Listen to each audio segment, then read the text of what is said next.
आइए, heading heading, speed में speed में स्पीड में स्पीड में, ये लो अभी खत्म हुआ, जल्दी देखो इधर, हेडिंग बोलो जोर से। नहीं, सब नहीं बोला, नहीं बोल लो, लेट होगा, मुझे कुछ नहीं, जल्दी बोलो, एक बार जल्दी से बोल दो, जल्दी हो जाएगा। हाँ चलो सुनो। अच्छा एक बात बताइए, ये सबसे ज्यादा टेक्निकल है। अच्छा, सबसे ज्यादा टेक्निकल लास्ट में हो रहा है ना। चलिए देखिए इधर, एक क्वेश्चन पूछता हूं, जुरिडिक्शन का मतलब क्या होता है कि आपके पावर में, है ना। तो एक बात बताइए, आर्बिट्रल ट्राइब्यूनल का जुरिडिक्शन कौन तय करेगा? आर्बिट्रल ट्राइब्यूनल का जुरिडिक्शन कौन तय करेगा? पार्टीज करेंगे। अच्छा ठीक है, बहुत अच्छी बात है, आंसर कुछ और है। आइए, आंसर है सेक्शन नंबर 16 में लिखा हुआ है कि आर्बिट्रल ट्राइब्यूनल का कॉम्पिटेंस, वही उसका जुरिडिक्शन हो गया। अरे वही उसका जुरिडिक्शन हुआ ना, उसका जुरिडिक्शन, कि इसका जुरिडिक्शन क्या है, जुरिडिक्शन में है भी कि नहीं भी है, इस बात का भी तो एक डिस्प्यूट हो सकता है। याद रखना, उसी के पास खुद पावर है रूल ऑन इट्स जुरिडिक्शन। मतलब वो अपने जुरिडिक्शन पे अगर कोई मामला उठा हुआ है तो वो खुद ही तय करेगा। तुम देखे थे कुछ देर पहले चैलेंज कर रहे थे, चैलेंज को भी खुद ही देख रहा था, वही चैलेंज हो रहा था, वही देख रहा था। नहीं देखा तुम लोगों ने? सेक्शन नंबर क्या था वो चैलेंज वाला? 12-13 था ना। तो वही लिखा हुआ है कि उनका जुरिडिक्शन क्या होगा वो खुद तय करेंगे। पहले ये समझ में आ गया। दूसरा, इंक्लूडिंग, इसको अच्छे से पढ़ो, पूरा इंक्लूडिंग, पूरा पढ़ो। Including ruling on any objection with respect to the existence and validity of the arbitration agreement. मतलब जिस एग्रीमेंट से वो आर्बिट्रेटर बना है, उस एग्रीमेंट पे ही आरोप लग गया कि एग्रीमेंट ही गलत है। अब वो एग्रीमेंट भी गलत है कि नहीं गलत है, वो खुद ही डिसाइड कर देगा। मतलब इनका काफी वाइडर जुरिडिक्शन है।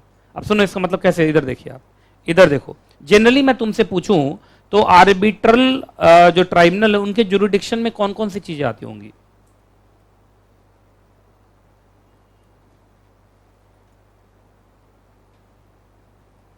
बताओ। एक तो वो सारे matters, all matters which are referred, बोलो, which are referred to them by parties. क्या ये उनके जुरिडिक्शन में आएगा? पहले बोलो। अगर पार्टीज ने 5 डिस्प्यूट उनको दिया रिजॉल्व करने के लिए, पांचों डिस्प्यूट उसका क्या है? जुरिडिक्शन है। अरे है ना। प्लस इंक्लूडिंग वाला जो लाइन बोल रहा हूं मैं, इंक्लूडिंग किसके ऊपर डिस्प्यूट हो गया है? डिस्प्यूट ऑन एग्जिस्टेंस या वैलिडिटी, या वैलिडिटी, ये ना, of that arbitration agreement, of that arbitration agreement by which they are appointed. ये ना, अरे बोल ही नहीं रहा कोई। जिस आर्बिट्रेशन एग्रीमेंट से वो अपॉइंट हुए, उस आर्बिट्रेशन एग्रीमेंट पे ही क्या हो गया है? बोलो, डिस्प्यूट हो गया है। लोग, मतलब कोई पार्टी कहने लगा है कि वो आर्बिट्रेशन एग्रीमेंट ही नल एंड वॉइड है। तो arbitration agreement null and void है कि नहीं, उस बात का भी फैसला कौन सुना सकता है? Arbitration tribunal. क्लियर है कि नहीं क्लियर है? तो बताओ, 2 चीजें इनके जुरिडिक्शन में आएंगी, बोलो क्या क्या। एक तो हर वो डिस्प्यूट जो उनको पार्टीज ने रेफर किया है for the purpose of resolution. Second कौन? इवन जिस आर्बिट्रेशन एग्रीमेंट से वो अपॉइंट हुए हैं, वो अग्रीमेंट पे ही क्वेश्चन अराइज हो गया, तो उस क्वेश्चन को भी वो सॉल्व कर सकते हैं। मतलब इनका जुरिडिक्शन काफी वाइडर है। जल्दी से उतार लो, ये जल्दी उतारो। देखो, फेस टू फेस वाले के साथ ही जो ऑनलाइन वाला बच्चा सब है, वो लोग भी तुम लोग के साथ रहे एकदम पूरा। क्या पूछ रहा है उधर से? आज CFM नहीं होगा क्या? धमकी दे रहा है उधर से। भाई सब कुछ होगा, लेकिन पहले मेरा होगा, है कि नहीं? इसलिए आप हमें पसंद नहीं है ना। चलो जल्दी जल्दी, डिस्प्यूट कौन से मामले पे हुआ है? ऑन एग्जिस्टेंस और वैलिडिटी ऑफ दैट। एक मतलब जल्दी मुंह में, है ना, पराठा डाल, नहीं तो ये वाला है, या एक मतलब आर्बिट्रेशन एग्रीमेंट। बोलो जल्दी, आर्बिट्रेशन एग्रीमेंट। फुल फॉर्म लिखना भाई, तुम लोग करते रहोगे बैठ के। आर्बिट्रेशन अग्रीमेंट, फुल फॉर्म लिखा करो तुम लोग। और प्रज्वल राणा पूछा है कि आज CFM नहीं है क्या? एकदम है, और पूरे जोश के साथ है, शानदार मजेदार है, लेकिन पहले मेरा खत्म होगा क्योंकि मेरा कोर्स ज्यादा है, कोर्स ज्यादा नहीं है। लॉ CS में तो लॉ ज्यादा ही होता है ना। आप कभी भी CS के अंदर लॉ में पेजेज नहीं गिन सकते, चैप्टर्स नहीं गिन सकते। यहां तो एक सेक्शन पे 2-2 घंटे लग जाते हैं बहुत बार। चलिए मैं हटाऊं क्या?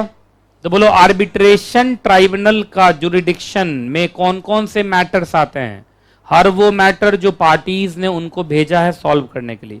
इवन अगर आर्बिट्रेशन अग्रीमेंट जिसके थ्रू वो खुद अपॉइंट हुए हैं, अगर उसके वैलिडिटी पे भी क्वेश्चन अराइज हो गया तो उसको भी वो सॉल्व कर सकते हैं। याद रहेगा। हटा रहा हूं मैं, लिख लिया ना तुम लोगों ने? चलो अगला। बाकी फॉर दिस पर्पस ये मैं तुम्हें पढ़ा चुका हूं कि आर्बिट्रेशन क्लॉज अगर क्लॉज के फॉर्म में रहे तो भी वो एग्रीमेंट ही माना जाता है। और दूसरा ये मैंने बता दिया था, अगर तुम्हारा वो कॉन्ट्रैक्ट हो जाए नल एंड वॉइड, कॉन्ट्रैक्ट क्या हो गया? नल एंड वॉइड, तो इसका मतलब ये नहीं है कि वो क्लॉज भी क्या हो जाएगा? Null and void. ऐसा जरूरी नहीं है, बताया था ना तुम लोग को, क्योंकि वो क्लॉज के फॉर्म में होता है पर वो सेपरेट माना जाता है। क्या माना जाता है? सेपरेट। सब कुछ देखो यहां लिखा हुआ, देखा है ना, कि अगर कॉन्ट्रैक्ट नल एंड वॉइड हो गया तो वो इप्सो जुरे, इप्सो जुरे का मतलब आपका बाय द लॉ इटसेल्फ, मतलब ऑटोमेटिकली वो आर्बिट्रेशन क्लॉज को भी इनवैलिड करेगा नहीं, क्योंकि आर्बिट्रेशन क्लॉज है तो क्लॉज के फॉर्म में, पर माना पूरा एग्रीमेंट ही जाता है। हेडिंग बोलो। अच्छा एक बात बताइए, अगर किसी पार्टी को ऑब्जेक्शन करना है कि आर्बिट्रल ट्राइब्यूनल के पास जुरिडिक्शन नहीं है, जैसे एक पार्टी हाथ उठा दिया कि आप जो ये केस पे डिसीजन दे रहे हो ये केस क्रिमिनल है और क्रिमिनल केस तो आपके पास हो नहीं सकता, ये हुआ ना, ऑब्जेक्शन हुआ ना भाई। तो ऑब्जेक्शन कब तक करोगे? याद रखना, स्टेटमेंट ऑफ डिफेंस फाइल करने से पहले। अगर आपने स्टेटमेंट ऑफ डिफेंस फाइल कर दिया इसका मतलब आपने उनका जुरिडिक्शन मान लिया। नहीं समझ में आया? तो अगर आपको आर्बिट्रेटर की जुरिडिक्शन पे शक है, क्या है? शक है, तो वो कब तक शक जाहिर करेंगे? स्टेटमेंट ऑफ डिफेंस फाइल करने से पहले। क्योंकि अगर स्टेटमेंट ऑफ डिफेंस आपने फाइल कर दिया तो इसका मतलब वो आरोप आपने स्वीकार कर लिया। नहीं समझे? देखिए अगर आपको ऐसा लगता है ना कि आप पे गलत आरोप लगाया गया है तो उस आरोप को सीधे तौर पे आप नकार देते हैं, है कि नहीं? तो जैसे मैं मालूम चला, देखो ध्यान से, जैसे मैं आर्बिट्रेटर हूं और मैंने ना मुझे 10 केस रेफर किए, उस 10 में से एक केस आपका डिवोर्स का है, तो जहां डिवोर्स का केस के लिए मैंने इनके ऊपर भेजा नोटिस कि भाई आप पर आरोप है किस चीज का? आपका डिवोर्स का। मान लीजिए डिवोर्स के लिए इन्वायरमेंट बनाने का आपके ऊपर आरोप है, तो इधर से स्टेटमेंट ऑफ डिफेंस फाइल कर रही है, तो इसका मतलब इसने मेरे जुरिडिक्शन को मान लिया ना। लेकिन अगर इसको लगता है कि डिवोर्स जुरिडिक्शन में नहीं होना चाहिए आर्बिट्रल ट्राइब्यूनल के, तो इसको स्टेट अभी उस समय क्या कह देना चाहिए? ये तो आपके जुरिडिक्शन में नहीं, आप पूछ क्यों रहे हो मेरे से? नहीं समझे? तो बताइए, अगर आपको जुरिडिक्शन पे शक है तो ऑब्जेक्शन कब तक करोगे? स्टेटमेंट ऑफ डिफेंस फाइल करने से पहले। क्योंकि एक बार अगर आपने स्टेटमेंट ऑफ डिफेंस फाइल कर दिया उसके बाद आप जुरिडिक्शन पे तो कम से कम क्या नहीं कर सकते? ऑब्जेक्शन नहीं कर सकते। याद रहेगा। दूसरा पढ़ो।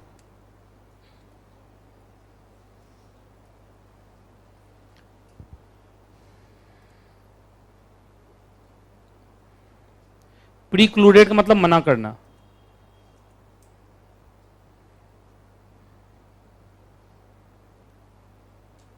पढ़ा? अच्छा, सिर्फ इसी वजह से कि एक पार्टी ने खुद अपॉइंटमेंट किया है तो क्या वो ऑब्जेक्शन नहीं कर सकता? अरे मैंने खुद अपॉइंट किया है पर इसका मतलब ये थोड़ी है कि कुछ किसी भी बात पर डिसीजन देने लगेगा। अरे बताओ, मैंने अपॉइंट किया है, मानता हूं इस बात को, लेकिन जुरिडिक्शन नहीं है, ये बात तो मैं अभी भी बोलूंगा ना। तो सिर्फ इसी वजह से कि आपने अपॉइंट किया, क्या आप ऑब्जेक्शन नहीं कर सकते? या कर सकते हैं ऑब्जेक्शन? कहां लिखा हुआ ऑब्जेक्शन कर सकते हैं?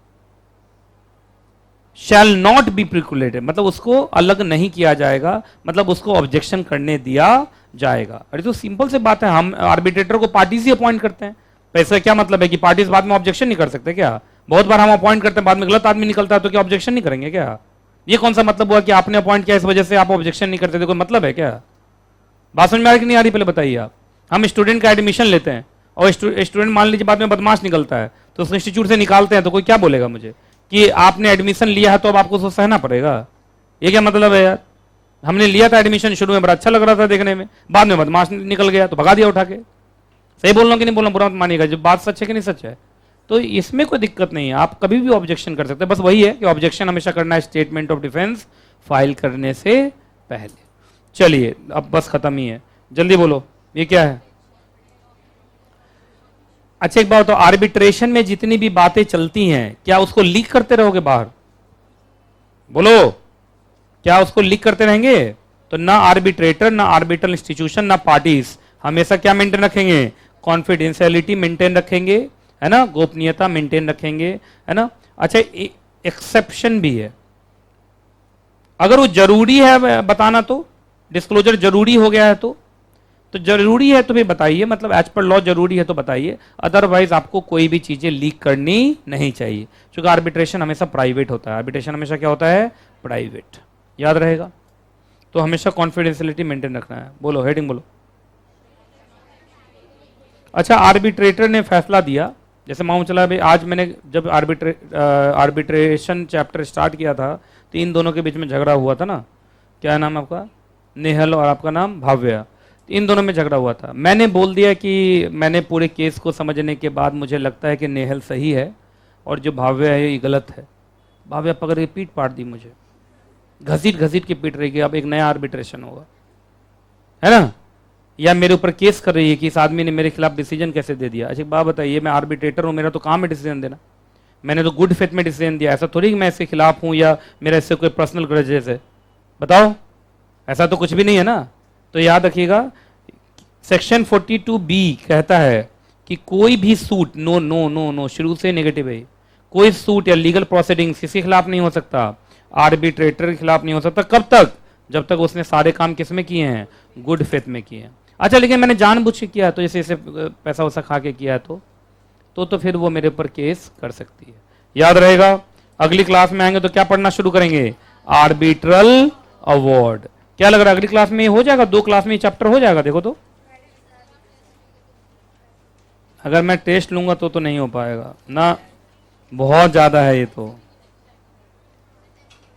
हाँ चलो टेस्ट नहीं लूंगा तो हो जाएगा, टेस्ट तो मैं लूंगा, मैं ये समझाना चाह रहा था, चाहे ये हो ना हो मैं टेस्ट तो लूंगा। आर्बिट्रेशन खत्म करा दूंगा, क्या बच जाएगा मेरे पास? कंसिलिएशन और मीडिएशन, देख लेंगे कुछ आगे पीछे कर लेंगे, ठीक है। तो चलिए आज की क्लास यहीं तक, फिर मिलूंगा अगली क्लास में, और जब तक मैं ना मिलूं दुआ में याद रखिएगा, खुश रहें आप, खुश रहें आपका परिवार।